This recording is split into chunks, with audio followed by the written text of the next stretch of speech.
1 second. We're going to go live on Instagram as well. Okay, na izun rakto.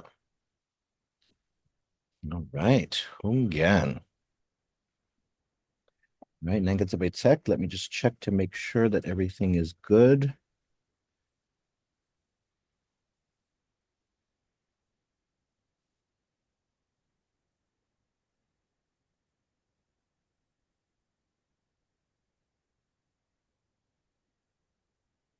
That way, Hungyan. All right. Half a day. Todos hamzo buena hudzong estigio nuevo na episode Fanachu. Buenas. Half a day. Now, half a tatat manu hamzo. I I am glad to motogiadzu. I am glad to be still standing, technically sitting actually, but still alive because it is no longer mes tomorrow and I am still breathing. I am still here. For those of you who are in Guam, for those of you who are in the diaspora, for those of you who do Chamorro language, Chamorro culture stuff, Chamorro history stuff, March is a crazy time because there's so much activity, there's so much stuff, but because it's this time when everything around Chamorro heritage is much more focused, it's much more concentrated. Every school, every office in Guam, even around in the States, there's the Tsetlu Festival, right? There's so much stuff happening. But then April comes around and it's like people put the cans of spam away. People hide the carabao back in the couch, right? Wait, I don't know. Can you lose a carabao in the couch the way you lose your quarters? I don't know. I don't have a carabao. I mohonai na guahaka'u. I wish I had a carabao. But unfortunately, people then think, oh, it's April now. We move on with our lives. But this is the mentality that we kind of got to get away from, right? Language and culture, heritage, identity. These are things that can't be bound by a single month. They can't be bound in that way. They have to be constantly moving as we move, living and breathing as we leave, as we living and breathing as we live our lives. And so, as indigenous people, one of the things that we always have to remember is that in the modern context, we tend to be bound to the past. And we're always talking about our roots and getting in touch with our past. But some to create, to think about what is our culture, what is our capacity to envision the future. And so it's an exciting thing to think about because while so much of our energy in Mes Chamorro is about looking to the past and connecting with those ancestors that we have, for so many of us, we've been disconnected from. Whether you're talking about your grandparents who didn't pass on Chamorro to you, or you're talking about our ancestors, that we don't know as much about because of colonization. It's nice to start off April as we end Mes Chamorro thinking about the future of the Chamorro people and imagining where we go next and how art, museums, how people who work in these spaces and people who collect the things from our past can help us envision what the future can be like for for an indigenous people like us. And so Gof Magof Zunay na Gaigi Winnie Palestina episode, see Brooke Gibbons, a Chamorro curator who is based out on the East Coast, who has worked in a number of different museums, galleries, and who is an avid collector of Chamorro things. And she is here with us to talk about Chamorro futurism. And so Hafade Brooks, Jesus Masi, Purifinatomo, Day. Palestina episode Finanzo Yeah. Hafade. Half a day, Zeus Masi. Zeus Masi. Yes. Yeah, Miguel, you and I go way back. We go way back to a few years ago. Um, we have been working on a virtual exhibit for quite some time, and hopefully that will be made public very, very soon. We're nearing the end. I mean, we've got it all. Yeah. Yeah. Oh, it will. It will. Although Yeah. look, you and me probably go further back, I bet that we have bid against each other on eBay quite a few Yes. times. I bet Probably. that you and me have done anonymous battle with sling stones, with virtual auction sling stones, in bidding wars over Chamorro paraphernalia over the years. Oh God, I'm pretty sure there were some Guam Serenas cassettes that I lost. And I think I may have lost them to you. I wanted those so bad. I dispensazo. I'm very excited for this topic now.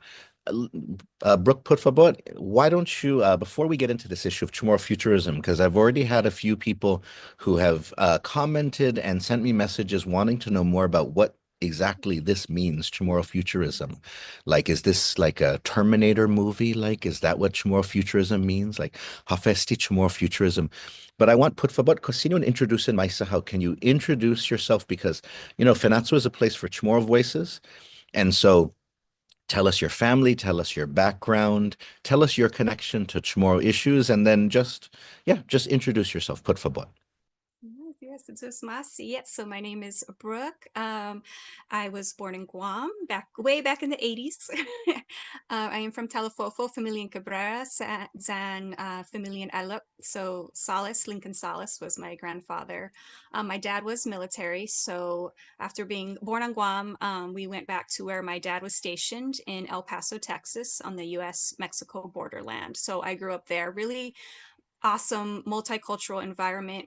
Being in a military town, there were other Chamorros there, several hundred of us. So it was really nice to have the upbringing of being on this US-Mexico border, having that influence, as well as having the influence of my culture as well, and to be surrounded from it, going to liberation parties, Easter fiestas, whatever we had, we were able to do that. And I felt very blessed to be able to do that because not everybody in the diaspora can do that. But I am now based on the East Coast in North Carolina.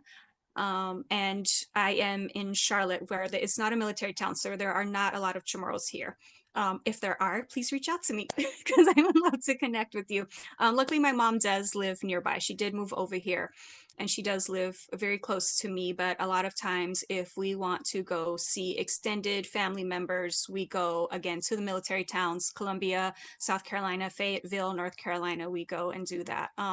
And it being in a space now where I am away from my culture as a whole, that really prompted me to want to get into collecting and preserving items from our heritage.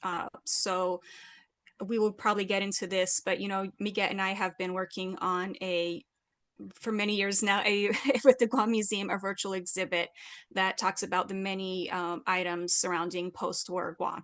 And I am specifically working on post-war education. And that comes from my mother graduated from high school in 1975 from GW, George Washington, and she did not have her yearbook. And I could not find her yearbook. It is very easy to go on eBay and you can find anybody's yearbook who is from the States. However, finding your own mother's yearbook from Guam is a little bit harder. And I found her sophomore year yearbook, and that just opened up a whole world for me to be able to do that. And then she went back last year and she brought back some of her items from her own childhood. She had that, her family had kept some of that. So I have her report card, her program from when she graduated, those items. And I just love that I'm able to keep that. And in the meantime, I've also been collecting yearbooks and just sharing everything from 50s, 60s, 70s, and 80s. And the whole point is to bridge this connection between the island and those who live off island. Miguel and I have talked about this many times, that those of us here in the States go back to visit family, but they don't go to the Guam Museum. That's where the tourists go to that, right? So how are we bridging those that live in diaspora, those who grow up on Guam, who have still so many stories, but they're getting older? How do we still make that connection? So we're like, okay, well, let's appeal to them, right? Let's show them these things, remind them of their youth, the yearbooks, the music, the jewelry, all those things. And that has just been a wonderful journey with Miguel and other co-curators on this exhibit that we've been working on. That's me in a nutshell. Hey, c'est juste Marcy, Brooke, and no, thank you for thank you for sharing. And if any of you out there have yearbooks that you want to sell, please let me and Brooke know, or donate, sell or donate. You know, those things are very precious. I think a lot of people nowadays don't realize, the preciousness of this type of physical material now. And it's for me, and this is, I think, curator to curator, people who work in collector spaces, you know, um, Chamorros being a community in the Marianas where we have such natural disasters that take so many things from so many people.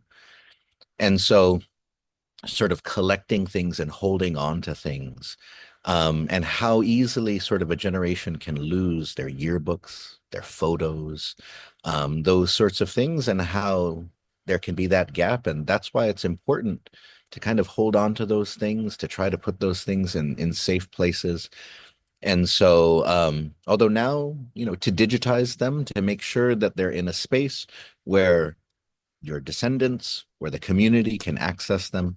And so, but I just love you talking about, trying to find, those connections, and then collecting and stuff like that. And if you're watching, because there's already a good amount of you watching, if you have any questions for Brooke, or if you are a collector of Chamorro things, if there's something out there that you like to collect, whether you are Sumasca Gidzaguahan, Gidza Saipan, Luta Tinian, if you're in the Marianas, I'm in the Marianas. I love to collect Chamorro things. Or if you are away from the Marianas and you love to collect things, what do you like to collect? And why do you like to collect those things? What I'd love to hear from any of you, if you want to share what you collect, and why is it important? Yeah, And yeah. And so, so, yeah, and I oh, was go gonna ahead. say, Miguel, I need to ask you, okay, so going back to Guam Serenas and the cassette, there was one that I had when I was a kid, and I'm looking for it, and I need to know if you have it. And I don't remember the name of it. It's from the 80s. And I've been looking on your YouTube on the Fanachu podcast, and I have not seen it. And the song that's on there is like the Chamorro rendition of a Blondie song. And I need Oh, the sent. tide is high and I'm holding on. That one. Oh, And the Guam Centers have it on one of their cassettes, on one of their albums. I need to find let me it. see. Let me check because Yeah. I so remember the album cover. let me double check because me and my boy have been digitizing the vinyl records, and the Guam Serenas have several vinyl records, but we do have way more cassette tapes, and we haven't even fully gone through all the cassette tapes that we have. And so there might be it's eventually we're going to get around to digitizing the cassette tapes too. But yes, I'll I'll look through. We have boxes of cassette tapes that we've Oh my goodness. collected over the years. Yes. This Oh is why it's wow. important to collect and keep it in the culture so you can help each other out. Oh yes. Oh no, Yeah. absolutely, absolutely. And so let's let's share real fast. Um, I wanted to actually hold on. Let me just find it. Let me just load it up real fast here. You were mentioning some of the things, yearbooks, and also the virtual exhibit that we are working on. But I wanted to so I'm going to load up here what you posted on the Ephemera Society of America. And these are some of the pieces that you shared for the virtual exhibit that we're working on, but also for that. And they're just beautiful. Yes. And Yeah, so so some of this was go my ahead and mom's and some of this was stuff I had gotten off eBay. I found someone who had gone to JFK High. They moved to the States and they were starting to sell some of their stuff, trying to downsize. You know, they're a little bit older now. They want to downsize. So I was just collecting everything. I really love things like this, the scrapbooks, the memory books, because these are one of a kind. You'll not, these can't be replicated, you can reprint a yearbook. You can't do something like this. Yeah, so this is fun to see these memories. Yeah, and this is my mom's her program from when she graduated GW 1975. oh wow. Yeah, yeah, yeah, and that's her report card. I was trying to respect her, her privacy and not put her name or her grades. I should say I was trying to respect her grades. Didn't want to show her grades from grades 1 and 2, but yeah, that was her report card. I was so excited when she brought those back to me. Oh, that's so cool. Yeah, and this was really important. This does have her name on it, of course, but this was really important because she wrote a letter when she was a freshman in high school to the governor of Guam, to Governor Camacho, about the environment. And this was in 1970. This is 55 years ago. And people forget that, the 70s were, 50 some years ago now. It's important to tell living history because it's going by. Oh, that's so wonderful.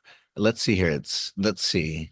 Thank you, Josephine. Wonderful letter. Reading it, impressed at your concern about pollution of our air, land, and water. Ah, you made your point very clear in your letter.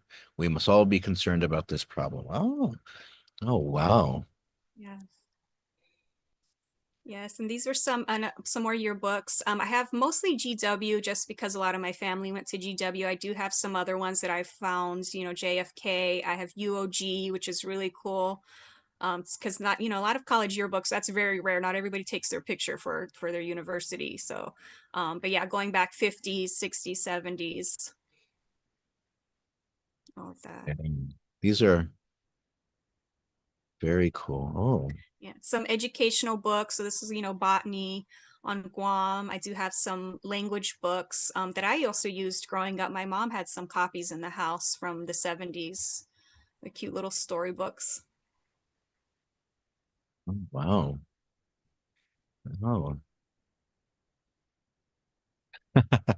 The faces and the hair is so funny. I don't even know how to do my hair like this. If I tried, I wouldn't know what to do. And it's laying, Yeah. you can see it's laying on top of her other report cards and her other certificates from school. So I was trying to incorporate her stuff without, Beautiful showing too much presentation. information. No, and yes, I'm particularly impressed by this over here. Is wow, that is You're like, Marge Simpson, how do you do that? That's yeah. I'm jealous. Or this here, this is the Spanish oven hairstyle right here.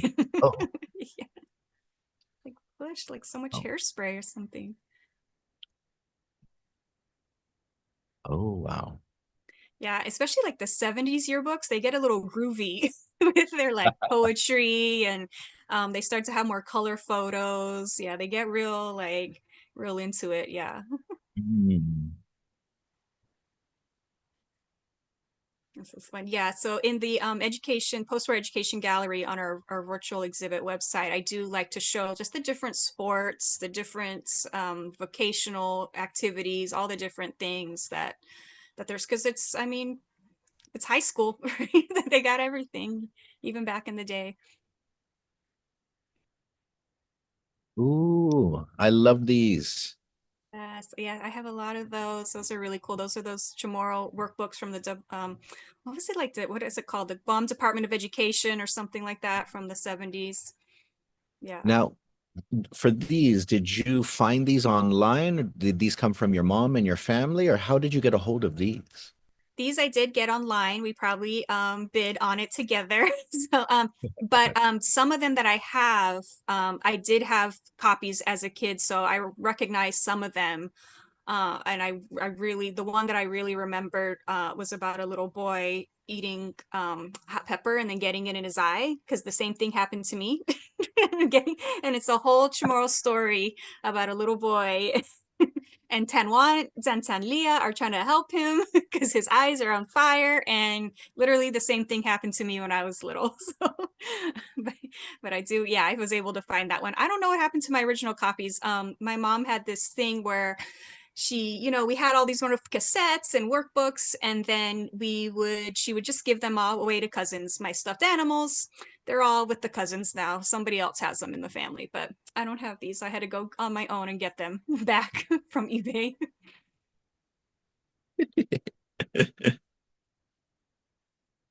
Oh, Canton Ladera. Yes, yeah. That was the one where I had to, so we made videos I made a video for each yearbook. I think that will be on YouTube. It's definitely going to be on that website that we're working on, the virtual museum. But yeah, so because I'm from El Paso, I have mentioned that I have trouble. I go back and forth. So some people speak Spanglish. I speak just Spanglish. That's what I call it because in my head I have like three different languages going on. I'm only fully fluent in English, of course, but so like ladera, I want to say ladera. That's how I say it because I grew up on the border. But like in Guam, you would pronounce it a little bit different. So I had to keep stopping the video and redoing it. And then, I live in the South. I grew up in Texas, so I say y'all. So, like, all right, y'all, here's the new yearbook. Oh, I love ah, your presentation is beautiful too in terms of the things that you've surrounded Yeah, your collection with. this And is so are Masi. these That is also that's things the that you curator found in me. online? No, hunggan bonito. Are these things that you also found online, things from your family's collection, or Yes, these are things that I found online, just kind of like reclaiming pieces, but these were, I think, bought from I know like the Lati stone was a Chamorro person that made that. And I found that on Etsy and I can't find where I found it. I was trying to look for it the other day, like where is that from? But all those pieces, yeah, I bought intentionally. Just to, just decorate the house more with our own pieces. I think that's really important. listen, this is a I love looking at this back in 1975, and then it is now 2025, and my Yes. oldest child will graduate from JFK 50 years later. Oh wow, yeah.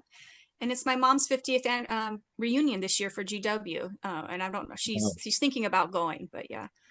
Yeah. oh, Biba. And so the Ephemeral Society of America is a nonprofit organization that I'm a member of. There's several hundred people from around the country. Most of the people are collecting items from like 1800s, 1900s. And so I'm trying to push a younger membership. And I remind them in the meetings, like, again, 1975 was 50 years ago. We should be, talking about this stuff, especially now since, these people are still alive. Most of them are still alive, and we can share their experiences, keep their experiences, and share that, No, document their time. We are history now. We're not getting any younger. You and I were just talking about being in our 40s. no, again, no, Yeah, it's yeah, very true, and it's yeah, no, it's important because a lot of with I think for people nowadays, when we look to younger people, there is this assumption that the world is accessible in their phone or on the computer. But for people our age, there's still this understanding that there's huge amounts of knowledge that has not made it into the virtual world. yes, There's huge, and there's digitization projects, that you've told me about, you've connected me to, which are trying to bridge that. But a lot of that really just depends on if people are doing the work, and if you come from like an island community in the middle in the Western Pacific, then maybe no one is trying to digitize um, your smaller newspapers, or no one is trying to collect your yearbooks, or no one is trying to digitize your government records and make it available or something like that. And so that's why this is so important, because when somebody is in Guam or in the States is looking for that information, they assume, oh, it must not be there, right? yeah, People always tell me, especially Chamorros, who say, "Oh, I want to find information on this, but I can't find anything. There must not be anything about it." And I always say, "Oh, no, there's quite a bit on it, but Google can't tell you about it. mhm, It's not on Google. But if you were in the Micronesian Area Research Center on Guam, you could find quite a bit in just 30 minutes." yeah, Um, and so that's why, like you refocusing kind of ephemera and sort of the collector's eye, the archivist eye is important, because people are busy collecting from many generations ago, and then you'll end up missing. You'll end up missing something. Uh, yes. Because who's gonna do our archives? You know, mhm. who knows what it's gonna be like? So we have to, who's gonna do our mom and our dad's archives, our grandma and our Mhm. grandpa? So I'm kind of leaving it up to myself. Something I always preach is no one is going to advocate for you. You have to advocate for yourself.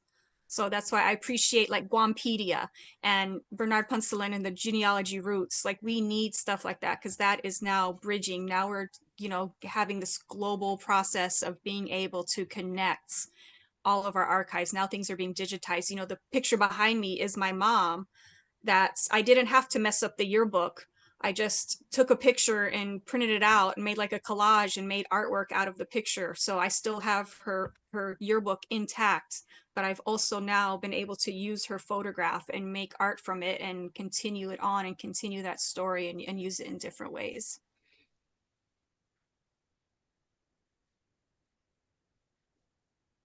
And there's the workbook. And someone had written in it. They I love started it that. and they didn't finish. I love that. And the pictures, the car, and look at Mhm. the station wagon.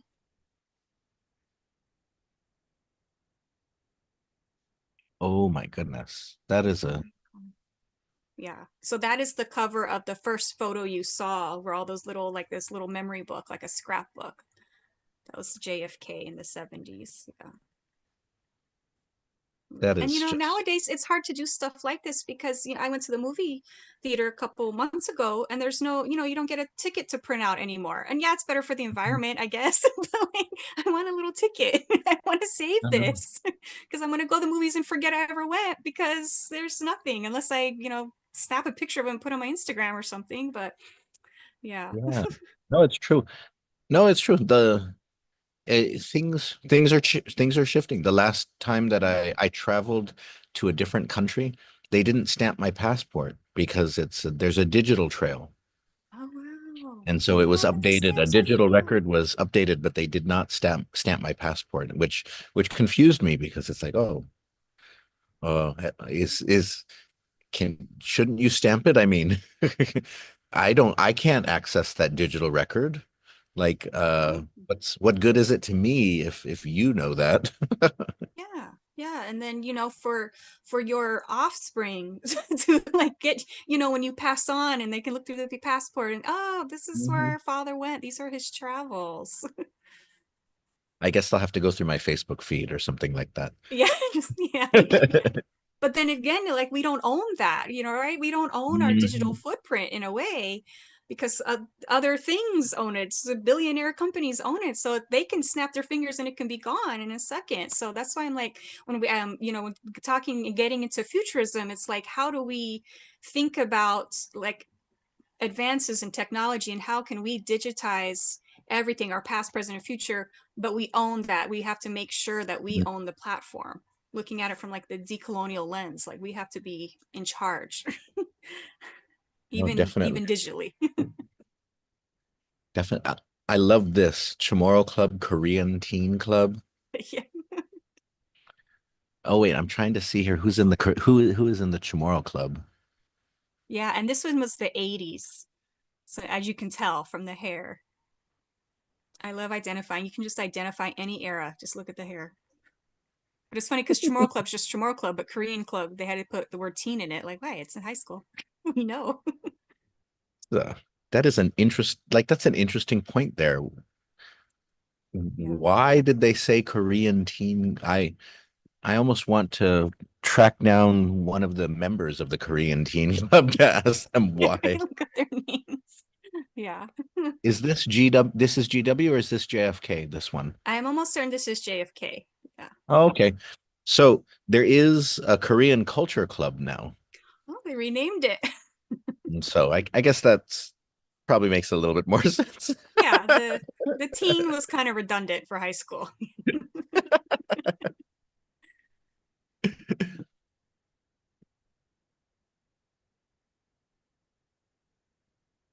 Oh, and the ads. I love the ads Ooh, in the back of the yearbook. the And I think ad. another reason why I love yearbooks so much is because I was in yearbook when I was in high school and I was the marketing person. So I made sure that yearbook got sold out. So I'm all about the ads, pushing that yearbook, the importance of the yearbook. I don't even know. Well, yeah, I think my daughter has yearbook. I think they still do yearbook. But yeah, I look at the ads. They're so fun. it does not seem to be as sort of essential as it was in the past. Yeah. When I like do presentations in schools and ask kids like if, and even talking to my own kids, like the yearbook doesn't seem as essential in terms of establishing social hierarchies or meaning and stuff like that, but or establishing memories either even because now you have Yeah. social media to carry a Mhm. lot of that weight, but still it's like a record.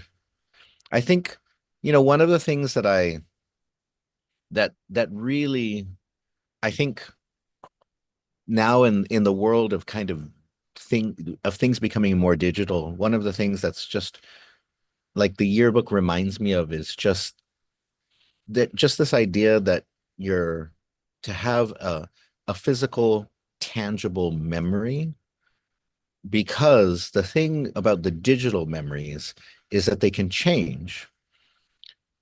And that's what we see nowadays, right? Is is that you can take a picture and you can remove somebody from your picture, Yep. and that you even have AI programs now in which you can take two pictures on your phone and then you can combine the pictures together to make it seem like you and other people were together in a moment when you weren't actually in a moment. Mhm. And then all the things in the digital world can be altered, deep fakes and so on. And so the importance of having something that's physical, that's there, that you can't like edit, that you can't like go back and redo and sort of overwrite and so on. It's becoming more and more important because of how you could like you're basically the world could be one thing digitally. You could go to sleep and you wake up the next day and it could be completely different. And you wouldn't, would you know? Could you notice? So having the importance of physical, of sort of physical reality is highlighted. Doesn't mean that the digital is not important, but it's not it's not sort of like a next step in evolution because it also has its own problems and issues as well. Yes. Yeah. Yeah. We've seen, we've seen like on TV, and sci-fi shows, right? The grid Yeah. can go out. We can lose everything in a second. Oh yeah.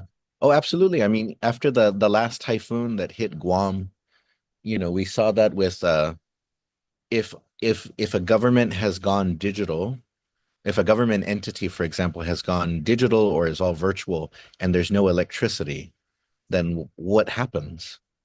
Yeah. You can't Yeah. do anything then. You can't access any records, you can't function. So it doesn't make any sense to make that jump Yeah. completely. And And so that's why all the having people that have email jobs, what do you do if your email job goes away? I know, What do you I know, do? That's why it's good I to know. have a backup plan. Get a, go learn a trade with your hands is so important. But no, I love as we're talking about, oh wait, so this is from 1960, this Yeah. yearbook. Yeah. Oh yeah, because I was wondering here, because Ricky's Auto and then yeah, Townhouse Raddies. Oh wow. That's funny. Very cool. Oh, and we're back All at the right. beginning of the and so oh man, no one has sent any questions yet. What's up with that? Hold on, let me just double check here. Oh, somebody we have some people. Oh, somebody is commenting that the Magahit na bonito y lattice that the lattice in your display Mhm. is very beautiful. It's truly beautiful. Yeah. That was But made by Chamorro. Like I said, I can't find who made it, but I did buy it from a Chamorro person, I think on Etsy many years ago. and so let's take a moment now and let's talk about Chamorro futurism. Okay. Let's talk Okay. about Chamorro futurism and what you mean by that. And there was a few pieces because there's a few pieces, for example, in the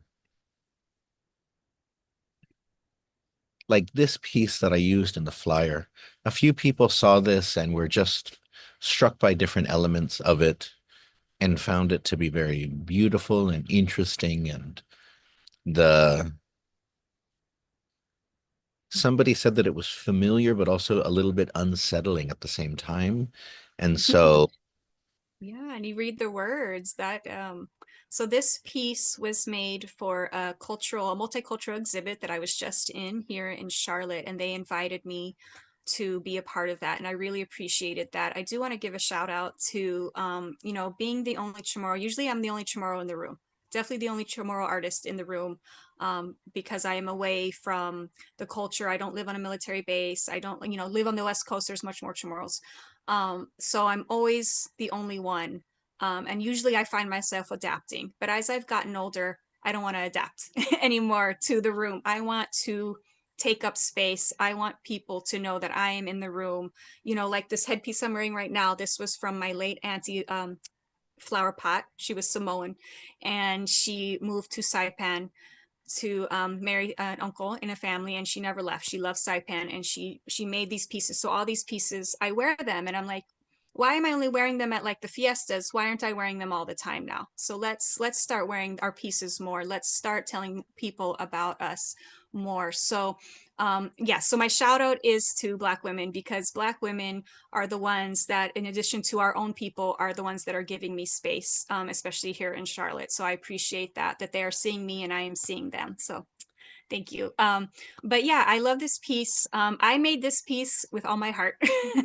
This was a piece that was based on something I wanted to. I started thinking about Chamorro Futurism, Chamorro future like theory, and what that entails. And this is all me working stuff out in my head, but I wanted to do something that involved a piece with my mother. So I have my mother's yearbook picture.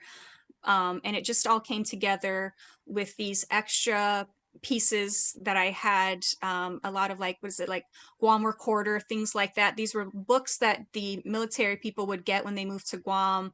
A lot of it was about living on the island, what to expect. So they had photos, they had things. One of them had a little bit of history. So I love this little passage here. This is something, I think it's from in the 60s. I think I got it from one of these books, but I love it. So this piece is called Man Killers. It's the name of this piece. And it was, if you zoom out, you see the stones. And so it's referring to those stones. This was that little caption there, that quote came in the picture with those two stones. And I cut those out to bring this piece together. And then the elements that are hanging, those are also from my Auntie Flower Pot. She made those as well. hmm, hold But on. yeah, this piece is a basis. I guess it's a visual basis for my theory on Chamorro Futurism, and thinking about what what do we do. You know, we do so much with the past, and we want to preserve and we want to be protectors of our culture, but Mhm. we are going forward, right? And so me get something you wrote for Guampedia on Mona, on Mhm. our our our theory, our ancient Chamorro theory of time, that it is not linear, it is circular. So our past is our future. We are just doing this cyclical time. This is what our ancestors believed, and I kind of believe it as well, because it all comes together. You know, the good and the bad from the past will continue on, and we have to continue our future, because again, no one's going to advocate for us. We have to advocate for ourselves. We know that our language is endangered. It can go away in the next generation. Our language could be gone. We have people, you know, most Chamorros, they don't even live on the island. They live in the States. And when you live in the States, the reality is most likely you're not going to marry another Chamorro and have Chamorro children, like my child, myself. However, that doesn't mean that they need to stop being Chamorro and they have to stop their culture. It doesn't matter if they're 25%, 10%, 50%, 100% Chamorro. It doesn't matter. They can continue the culture. And that's what I'm kind of instilling in myself and my daughter, and future generations, especially for those of us off island.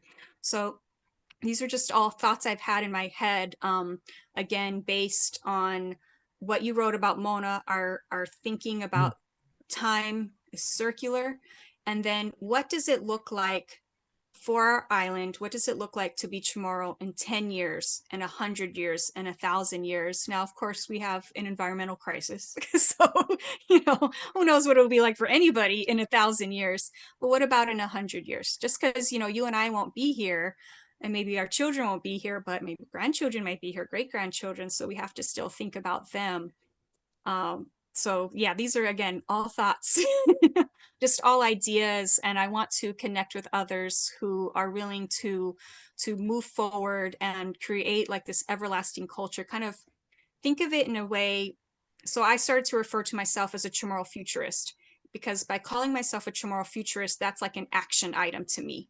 That means that I am now making this commitment and this promise to continue our culture and to ensure that it's everlasting. And I think that is helpful when you start to refer to yourself as that, because you're like, okay, now I know I have to do this. I have to protect and honor and move this culture forward.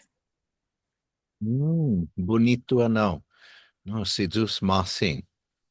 I I really like that. And I really like the use of the sling stone in here.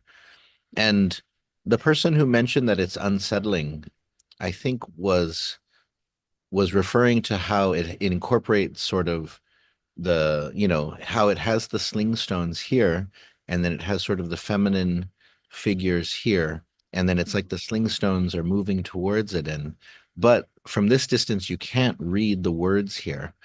But Yeah. then when you look here Mm-hmm. and you read sort of the intent here, and you can see the layers here, and you can also see then up closely what you were talking about, the like the tourism, kind of like the tourism figure there, like the Mm-hmm. the symbol of commodification, the of island exoticization. Yes. And you see the Woods Rogers says that natives could throw stones like the two shown on the right with such a force that it could kill a man at a considerable distance. Then I can then it yeah, I love that because it's Yes, then what you're it's a talking. reminder that our resiliency is our future, and that's also something I've Mhm. been saying. We have always been a resilient culture. We survived violence and colonialism from the Spanish, then the Japanese cutting off our own family members' heads, beheading our family members, and then the reoccupation and the imperialism of the American military. We have survived all this. Even when, again, this was not 100 years ago, this was in our own lifetimes. We had our grandparents had to sit on their hands because they couldn't write with their left hand. My own family members, my mom, my aunts and uncles, they couldn't move up a grade until they were completely fluent in English, not Chamorro, but English. And so it was like it's being taken away, but in a way it wasn't, because we are still here. We are still resilient and we are still fighting for our culture. And so that is what is inspiring me to think about Chamorro futures and how we will continue on forever, because we have when you think about our history. Oh, Jesus Mossy. It's it's an important point, and I think we gotta.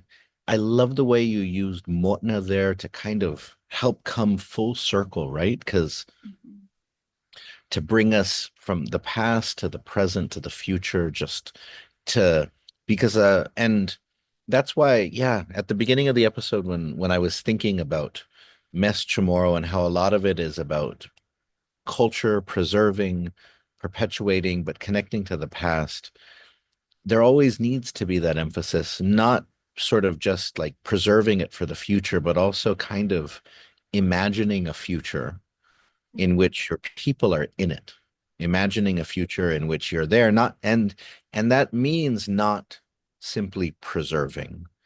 It means evolving. It means sort of progressing and growing and taking, it means sort of not trying to keep things the same, but it means sort of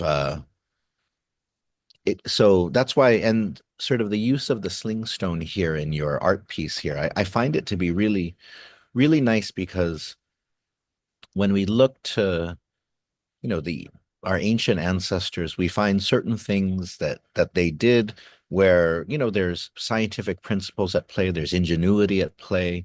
The latte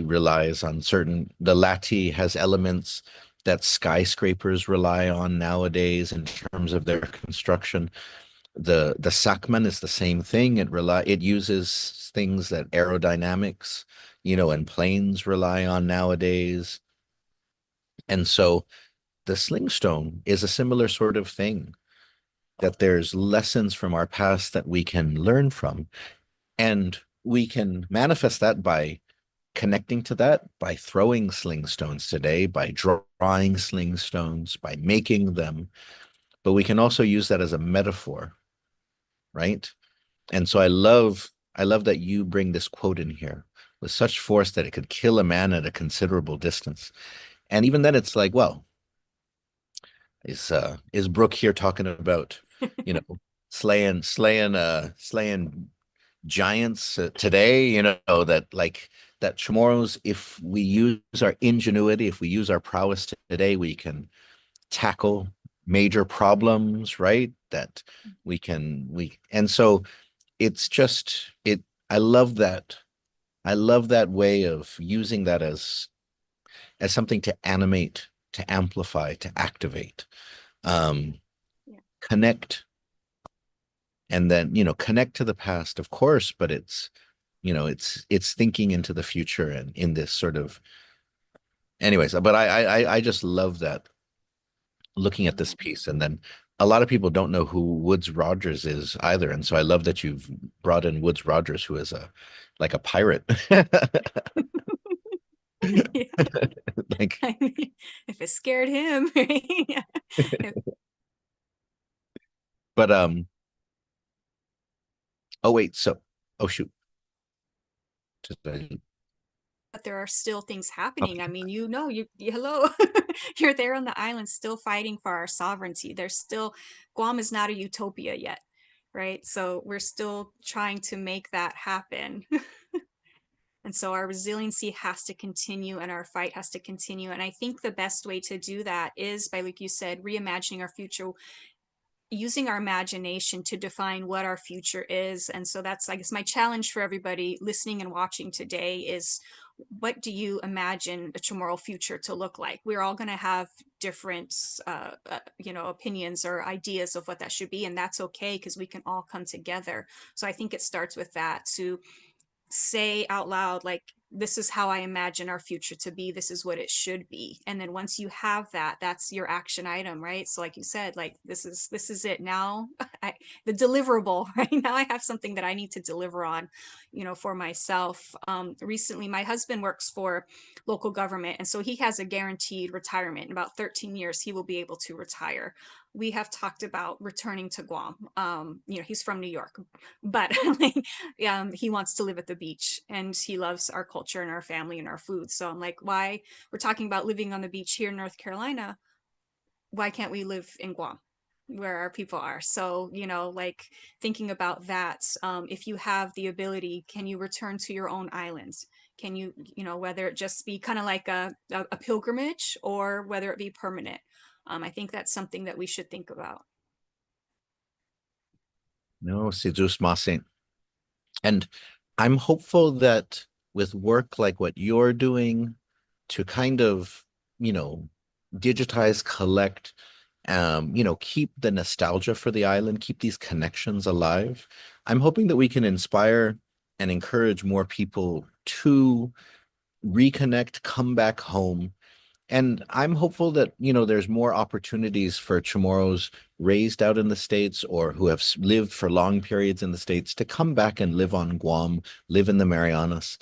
And even if not permanently, at least to come for a period, to stay with family, to, help support something, to gain some experience, to gain that experience out here in the islands. And I think a lot of it will come from, you know, keeping alive those nostalgic memories too. Because yeah, as we know, that the diaspora has shifted kind of the centers of Chamorro reality. Like, for those of us in the islands, of course, the center of the Chamorro universe is out here. But I always say, population wise, there are far more Chamorros out there. And so it's very, very likely that in 50 years, the Chamorro world will be very, very different. Um, Yeah. and so this is why, you know, what you're talking about there in terms of making it so that more Chamorros can come home, making it so that more Chamorros feel connected to the islands, so that it is not sort of like this, well, I was born out here, I was raised out here, I can never go back, or the islands are not really my home. Or what I used to hear people say, but thankfully I don't hear it as much, is I would always hear people say, well, my parents are Chamorro, but I'm a Guamanian, Mm. or my parents are Guamanian, I'm an American, or something like that. It's different versions of that. And we want to move away from that because we want to make, like what you were saying, we want to make more space, more possibility for people to feel like they have a place in the culture, like they have possibility in the culture. And so part of the ways that you can do that is to kind of inspire them with images of their roots, knowledge of their roots and stuff like that, of their family and so on. And so I want to share actually a quick video of the exhibit that you were part of, that you were mentioned at the Kane Center for the Arts. Let me just share that real fast, because it's always lovely to see a random big map of Guam. Yeah, right. Especially over here in North Carolina. Yes, it's always exciting. And so hold on, let me just cue this up.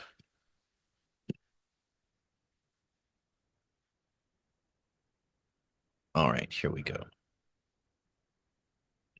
North Carolina has many ties to indigenous tribes, and one exhibit at Kane Center for the Arts is honoring that. And I've got Simone here with me to tell us all about it. So how did you decide to start this exhibit? It originally started as a conversation. Brooke brought it to us, and then we started to talk about the ways that we could infiltrate the community and the audience in our community to not only just use the gallery space, but how to make it a thing for us as people in the area. And it just took its legs, and it has grown, and we are in love with it. It's really important to honor people within your community. So why is it so important to honor the indigenous people within North Carolina? I think it's important, so we know representation matters, right? But I think one of the things that takes it up a notch is when you allow those people and groups of marginalized groups to really just kind of tell their own story. We love to see the people come out and learn from the storytellers themselves.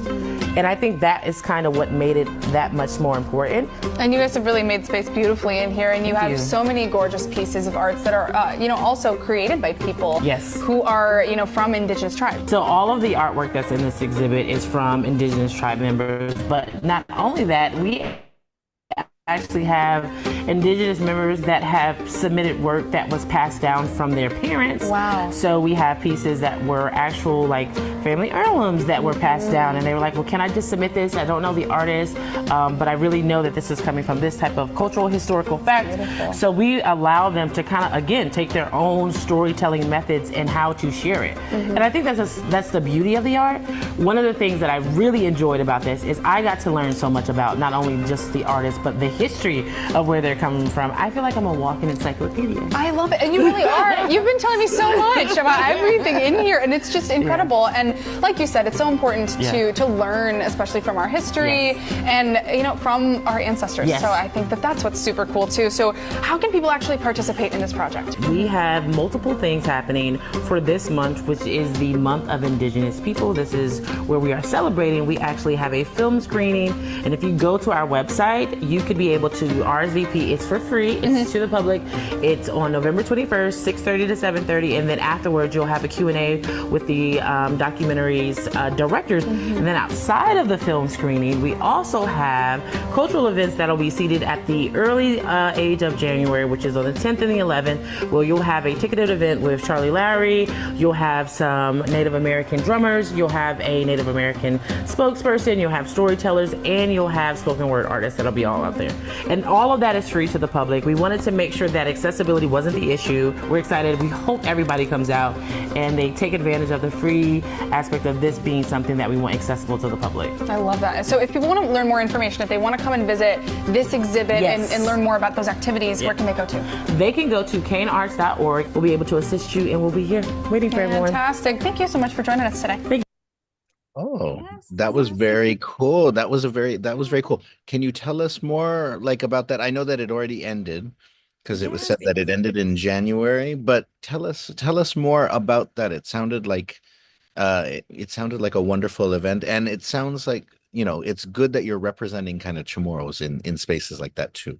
it was, yes. So, Simone, the person that they were interviewing, she is the director of exhibits and education there at the Kane Center for the Arts in Cornelius, North Carolina, which is a suburb of Charlotte. And she and I kind of work in the same kind of space, kind of area, in the arts area here, local arts. So she and I get along very, very well. And we wanted to co-curate an exhibit that highlighted indigenous cultures, but not just the indigenous cultures of this region, like the Catawba and the Lumbee, but also those who are living in the diaspora. So that's where you bring in the Chamorro people. And we also had indigenous cultures from indigenous parts of Egypt, indigenous parts of India. It was really cool. Unfortunately, all the things that she was talking about for our closing programming, it didn't happen because the weather was bad. So everything was shut down as it happens.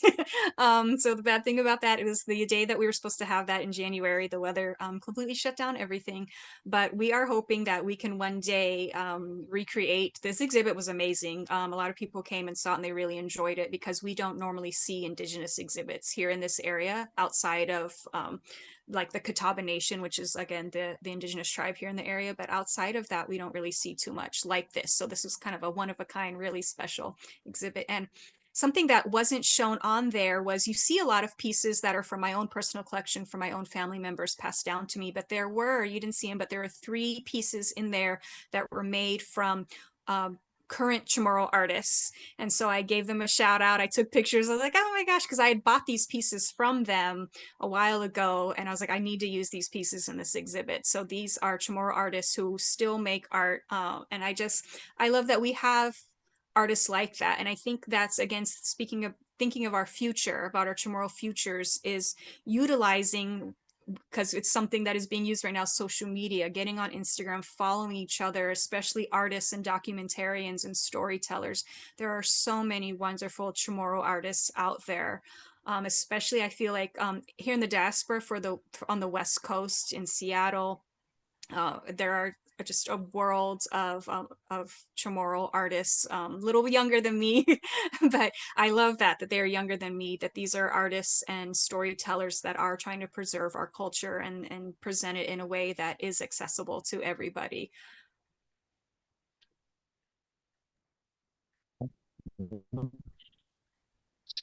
Jesus Masi, we are we are just about out of time, but we do have time for one question though before we go. And so, and also works in museums, inspired you, whose work inspires you more? Did you, Brooke, Oh, did you hear the oh no, question? I didn't hear. I didn't. Sorry, Oh, kind of a sorry. glitch. Oh, sorry. So, the question is, are there any futurist artists whose work inspire you? Chamorro, non-Chamorro, indigenous, non-indigenous. Is there anybody's work that inspires you? Yes, so the idea of futuristic theory started with a book called Black Futures, and then there are art books on indigenous futures, indigenous meaning like native to the United States, stateside. So I was inspired by those groups thinking about their own futures and how it can be presented in a way that advances along with technology and time, but also still representing and honoring their own cultures. So I love those. You can, buy those books online. Those are great books. And then there are so many artists that I love. Was it Gumagela? I think I'm pronouncing it wrong. The queer artist group in Washington State. They do so much. They hold performances, they make zines, they have art exhibits that honor the Chamorro culture, and while still representing a marginalized group, the queer group. So I do follow them and I do enjoy all the work that they're doing. Si Zeus Mossy Brook. Oh my goodness. Hungen. Yes, Nasi. this was such a fun episode, and we didn't even we will definitely This is I part think one. Pungan, because we have to talk more about, tomorrow collecting and nerd out just about stuff that we've got. And so Hungan. But I think that this has been an important one, and I know that especially now with the state of museums in the United States, sort of with the change in administrations in Washington, D.C., there's plenty more to talk about. And so it might also be good to have like some Chamorros who work as curators, who work in museums, come together to kind of talk about where things are at. Because but it was great to have you on though, to share your work, to share your ideas, and also just to nerd out about collecting Chamorro stuff. Yes, just Masi. Yes. And this is just, again, this is something that is going to be ongoing. This is not just a one and done deal. We're going to continue doing this. You and I will continue collecting and sharing our collections, and we'll keep talking about Chamorro futures until the end of time, which is never going to happen because time is circular. So we are infinite. Our culture will be infinite, and we will ensure that. Hunggan. Si Zeus Masi Brooke, pwede finatot mo para este episode. Za si Zeus Masi no hamzu todos, pwede neega zan ine kung este episode. Adios, este kiman at li hit tatlo.